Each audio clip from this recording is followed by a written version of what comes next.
बिस्मिल्लाहिर्रहमानिर्रहीम। मैं हूँ डॉक्टर सबा ज़रताज बुखारी और एक दफ़ा फिर वेलकम करती हूँ आपको ZR में। तो बड़ी ईद का सबसे बड़ा खाना होता है सुबह का नाश्ता, जो कि होती है कलेजी, जो आपकी कुर्बानी जब आप करते हैं तो उससे आपका पहला नाश्ता जो है वो बनता है।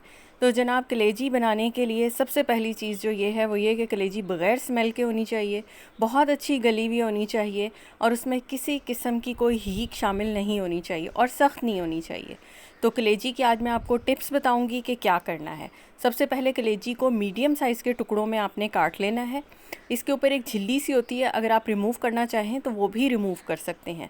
अब सबसे पहले इसमें सिर्फ लहसुन का पेस्ट डालना है, 1 चम्मच भर के, आधा किलो कलेजी में, और उसमें तकरीबन 3 टेबलस्पून के करीब सफ़ेद सिरका, कोई सा भी हो आपके पास, वो डाल दें। और पानी इतना डालना है कि कलेजी उसमें डूब जाए। बस इसको 10 से 15 मिनट के लिए छोड़ दीजिए और उसके बाद आप देखेंगे कि इसका सारा ब्लड, सारी हीक, सारी स्मेल जो है वो भी निकल गई है और इसका कलर भी चेंज हो गया। तो 10 से 15 मिनट जितनी देर में ये रखी जाती है उतनी देर में हम अपने मसाले की तरफ आ जाते हैं। सबसे पहले हमने जो है 2 मीडियम साइज़ प्याज ली हैं, बारीक बारीक चॉप कर लिया है और उसके साथ ही इसको हमने ऑयल में ट्रांसफ़र कर दिया है। अच्छा, ऑयल मैंने लिया है तकरीबन आधा कप। ठीक है, ये चूँकि ज़रा ट्रेडिशनल खाना होता है, इसमें ऑयल हमेशा थोड़ा ज़्यादा जाता है। और कलेजी जो है मेरे पास वो मटन की कलेजी है। तो इस प्याज को हमने ब्राउन कर लेना है। लें जी जनाब, 10 to 15 मिनट्स हो चुके हैं और आप देखें कलेजी का कलर जो है पहले से चेंज हो चुका हुआ है। अब इसको 3 से 4 पानी में अच्छी तरह से धो लेना है। ये देखिए, कलेजी बिल्कुल साफ़ सुथरी बग़ैर स्मेल के आपकी पकने के लिए बिल्कुल रेडी है और उसके साथ ही हमारे प्याज भी बिल्कुल रेडी होने के करीब हैं। अच्छा, इसमें कभी भी एक बात का ध्यान रखना है कि कलेजी को डायरेक्टली ऑयल में कभी भी फ्राई नहीं करना, इससे कलेजी इंतहाई सख्त हो जाएगी और नहीं गलेगी। तो इसलिए पहले मसाला बनेगा और फिर उसके बाद उसमें कलेजी जाएगी। तो 1 कप मैंने टमाटर का पेस्ट, जो कि 2 टमाटर थे उनको ब्लेंड कर लिया था, वो डाला है। 1 टेबलस्पून लहसुन अदरक का पेस्ट है, वो इसमें चला जाएगा। इसको अच्छे तरीके से आपने मिक्स कर लेना है। मसालों में हमारे पास जो है कश्मीरी लाल मिर्च है, मेरे पास 1 टेबलस्पून, ये चली जाएगी। उसके साथ धनिया है मेरे पास पिसा हुआ, 1 टेबलस्पून, वो चला जाएगा। लाल मिर्च है पिसी हुई, 1 टीस्पून, वो चली जाएगी। हल्दी है हाफ़ टी स्पून। ये 4 मसाले हैं जो अभी फ़िलहाल इसमें चले जाएंगे। इसके साथ जो चीज़ नेक्स्ट में चाहिए, आपने देखा है कि मैंने इसमें नमक ऐड नहीं किया। कलेजी में पकते हुए नमक कभी भी ऐड नहीं होगा, इस बात का आपने ध्यान करना है। अगर आपने पकते हुए नमक ऐड कर दिया है तो कलेजी हमेशा की तरह सख्त हो जाएगी और कलेजी नहीं गलेगी।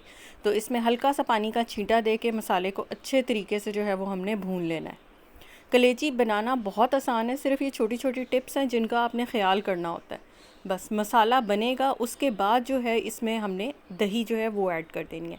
दही मेरे पास है 1 कप के करीब, क्योंकि इसमें पानी मैं बहुत कम डालती हूँ और अव्वल तो कोशिश होती है कि ना ही डालूँ, लेकिन अगर डालना पड़ जाए तो उसकी जगह पे मैं दही ऐड कर लेती हूँ कि दही का मसाला थोड़ा ज़्यादा हो। तो यहाँ पे एक टिप ये है कि अब चम्मच नहीं छोड़ना, आपने चम्मच हिलाते रहना है ताकि दही बिल्कुल ना फटे और मसाला बिल्कुल यकजान बने हमारा। तो आप ये देख सकते हैं कि मसाले का खूबसूरत सा कलर और मसाला हमारा बिल्कुल बन के जो है वो रेडी हो चुका है। तो कलेजी आपको मैं दिखा दूँ कि ये देख लीजिए, कलेजी का दोबारा से एक दफ़ा कि बिल्कुल कलर चेंज है, साफ़ सुथरी कलेजी आपकी पकने के लिए तैयार है। इसको मसाले में ऐड करना है। दूसरी टिप, कलेजी में कभी भी आपने ठंडा पानी ऐड नहीं करना। कलेजी में हमेशा से कोशिश करें कि कोई आपके पास केटल है तो उसमें पानी गर्म कर लें, या फ्लास्क है तो उसमें पानी गर्म कर लें। ठंडा पानी नहीं इसमें कभी भी ऐड करना, वरना कलेजी जो है आपकी जहाँ है उसी जगह पे ऐंठ जाएगी। तो बस ये छोटी छोटी चीज़ें हैं जिनका आपने ध्यान करना है कि नमक नहीं डालना, उसके साथ जो है पहले से धो के रखना है। अब आप देख रहे हैं मेरे पास नीचे जो है वो 2 छोटे स्टेनर्स के अंदर जो है वो मेरे पास, एक में नमक रखा हुआ है और एक में है मेरे पास कसूरी मेथी। 2 चीज़ें मैंने अपने पास रेडी करके रखी हुई हैं। जब बिल्कुल हम कलेजी बिल्कुल रेडी हो चुकी होगी, हम ये चीज़ें तब इसमें ऐड करेंगे। तो ढक्कन लगा के इसको 15 to 20 मिनट्स के लिए हल्की आंच के ऊपर छोड़ दें। देखते हैं जी, 15 से 20 मिनट गुजर चुके हुए हैं, खुशबुएँ हर तरफ आ रही हैं और पता लग रहा है कि वाकई कलेजी बनी है। ये देखें, ठीक है, इंतहाई खूबसूरत हमारी जो है वो मसाले वाली कलेजी जो है वो रेडी हो चुकी है। अब इसमें नमक ऐड होगा और अब इसमें हम कसूरी मेथी डालेंगे। आप अपने हिसाब से कम ज़्यादा कर सकते हैं, मैंने तकरीबन 1 टीस्पून ली है। 1 लेमन है मेरे पास, उसका मैंने हाफ़ ले लिया था, बड़ा लेमन था, तो आधा नींबू जो है इसमें हम वो निचोड़ देंगे। नींबू का एक अपना टेस्ट होता है और आपकी चटपटी मसालेदार कलेजी जो है वो बिल्कुल रेडी है। तो ईद के लिए परफेक्ट नाश्ता आपका बन चुका हुआ है। तो जनाब जल्दी से इसको जो है वो हम डिश आउट करते हैं। वाह क्या कहने। लें जी जनाब, कलेजी हमारी बिल्कुल पक के जूसी मसाले वाली सॉफ्ट कलेजी बन के बिल्कुल रेडी हो चुकी हुई है। ईद के दिन आप ख़ुद बनाएं, मेहमानों को खिलाएं और इसको आप नान से, पराठे से, जिससे मर्ज़ी खाना चाहें खाएं। अपना बहुत ख्याल रखिएगा। अल्लाह हाफ़िज़।